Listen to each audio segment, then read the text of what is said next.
je travaille sur les champignons. Est-ce que vous savez ce que c'est le mycélium? Oui. C'est quoi pour toi? Une plante? C'est une plante. Alors en fait, le mycélium, c'est les racines du champignon. Le champignon que tu vas manger, en fait, ça c'est le fruit, et le mycélium, c'est vraiment les racines qui se développent sous terre.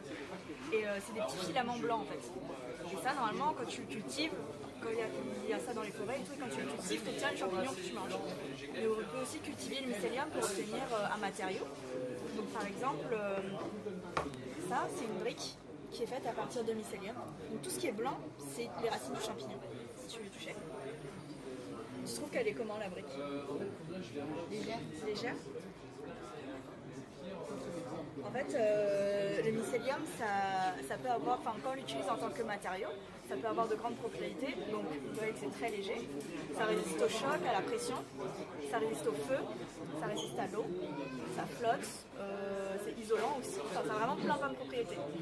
Et du coup, on va plus parler de fabriquer des objets, mais on va les faire pousser. Par exemple, pour faire pousser une chaise, il suffit d'avoir un moule et on met le mycélium à l'intérieur et on va avoir un moule, enfin on va avoir une chaise en fait en mycélium. On peut faire pousser, je sais pas, un bateau, une maison, enfin on peut tout faire pousser avec des champignons. Du coup, ça va être très résistant. Et du coup, ça peut être une alternative à d'autres matériaux comme le polystyrène. Enfin, là, ça ressemble un peu à du polystyrène. Vous savez, quand on achète par exemple un ordinateur ou quelque chose et qu'il y a des briques de protection qui sont faites en polystyrène, ça, le polystyrène, ça se recycle pas, c'est très toxique et du coup, ça, c'est biodégradable. Donc, une fois qu'on t'achète un produit, je sais pas, un ordinateur par exemple, ça, tu le jettes dans le jardin et ça va se dégrader tout seul. T'as l'impression que c'est une planche de bois normale, mais du coup, au lieu d'utiliser une colle qui est toxique aussi, on va juste utiliser du mycélium et le mycélium va coller en fait le bois.